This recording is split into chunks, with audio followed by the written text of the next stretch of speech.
What's up in the hood, and welcome back to another video. As you see, this is going to be about the US House races.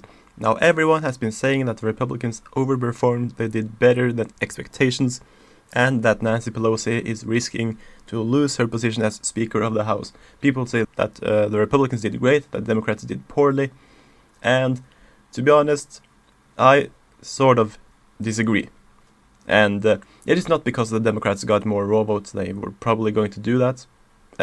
Considering the presidential election. Yes, in 2016 the Republicans got more raw votes total in the House, but they also held the House before the election, so that's a quite different thing. But to be honest, Republicans should have been able to take several House seats that they did not take. I think especially that the one in Virginia 7th, and even also Virginia 2nd would be very much in play, as well as that one in New Jersey 3rd. But the thing is, Trump has not been campaigning in these states. He has not been helping House candidates in these states because he knows he's not going to win them. Now, this certainly gives the Republicans a big disadvantage. They held a lot of seats in Virginia and New Jersey before the 2018 midterms, but they don't look like they're going to get them back. They might get back the Tom Malinowski seat in New Jersey, but that's about it. So I predicted that Republicans were going to take between 5 and 12 seats, and right now that is apparently what is going on.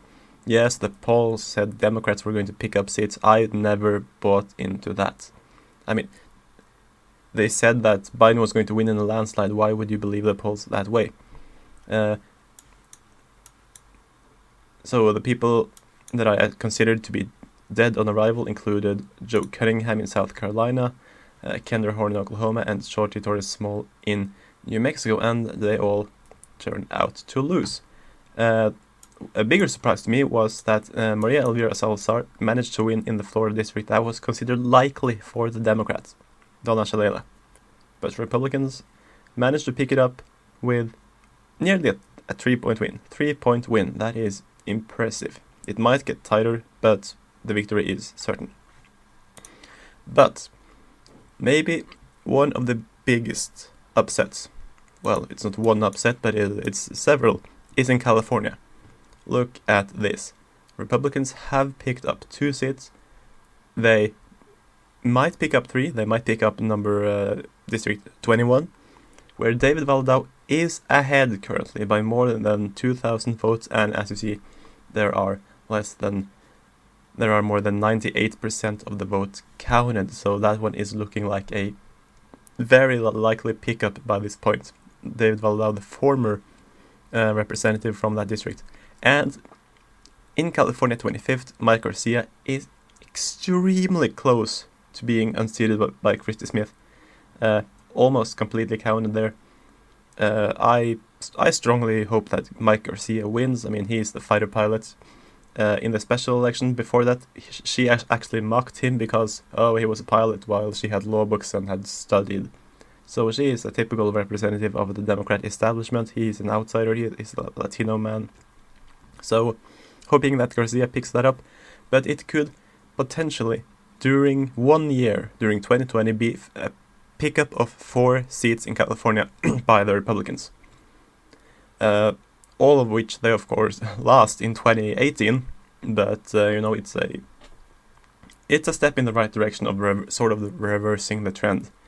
All of these are minority candidates. We have 2 Latino men and 2 Asian American women, and that really shows that even though there are trends that do not favor the GOP, they are not completely lost in California. Now, Utah is another one.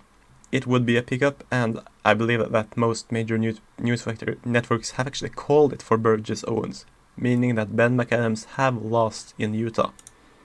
And if you count that up so far, Republicans get to 206, assuming Garcia wins, which I do believe that he will.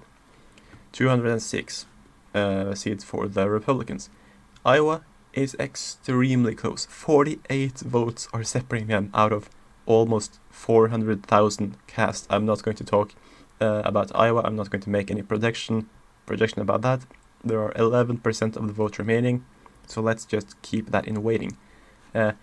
But the rest of the exciting stuff is of course in New York and in New Jersey. So what happens here? Right now, I do believe that Thomas Keane very well could take that lead. He could actually be able to catch up with the remaining votes, which I do believe will favor him. That has been said, but Samuel Natnowski is leading. He is leading by 5,000 nearly. So I am not going to say that is going to be a flip. What I am going to say is that New York first is going to stay, New York second is going to stay.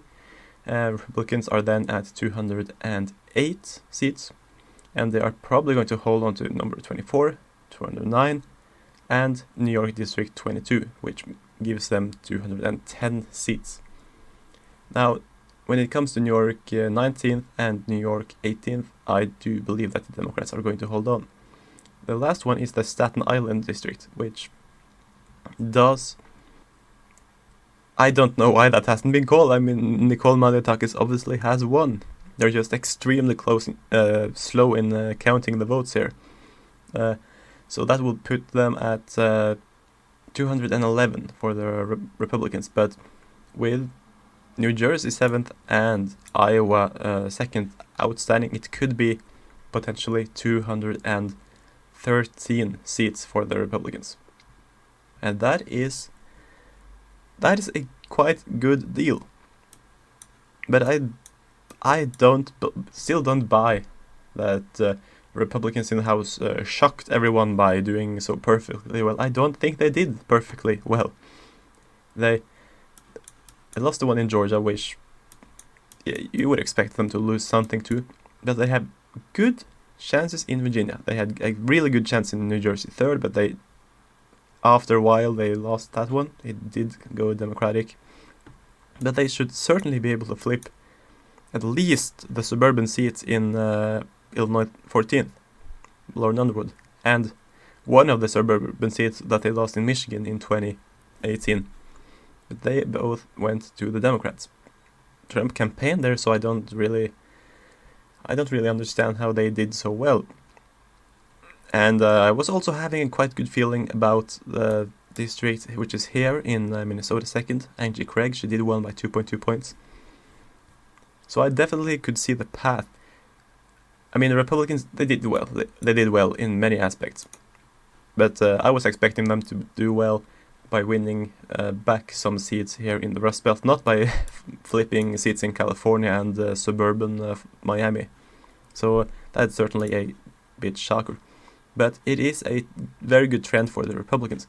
Now, the biggest worry we can all have now is that in Georgia, what is going to happen in Georgia?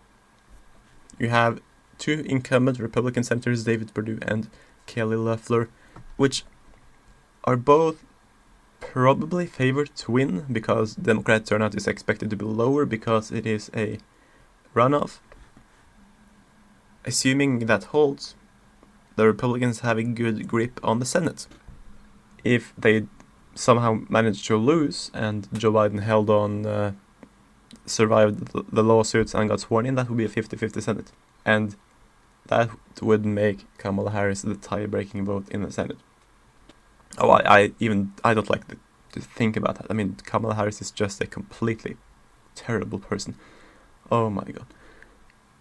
Anyway, the last way you should look at the House races in 2020 is through this.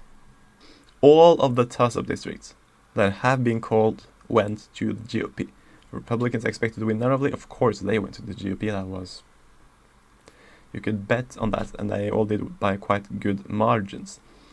Now, Democrats expected to win narrowly. You have 2 California seats that have flipped. You have 2 Florida seats that have flipped. You have some outstanding seats. And you have, well, the one in South Carolina flipped, and Texas 23 and 24. The border district between Texas and Mexico was held. It is a massive accomplishment by Tony Gonzalez to hold and keep that seat in GOP hands. But what we will see come January, regardless of the eventual outcome of the presidential election, all the lawsuits and the recount, we will see a drastically decreased Democrat majority on Capitol Hill. And to be quite honest, the way I have counted today did not include Louisiana special election, where we don't know if Lance Harris or Sandra Candy Christoph are going to advance to the runoff, but that is going to be a GOP seat no matter what. So you can add that to a possible of total 214 seats for the GOP, assuming the Democrats hold New York third. That would be a very, very slim majority for the Democrats. Anyway, that's all I had for you guys to say. Please like this video, please subscribe, and I'll see you next time.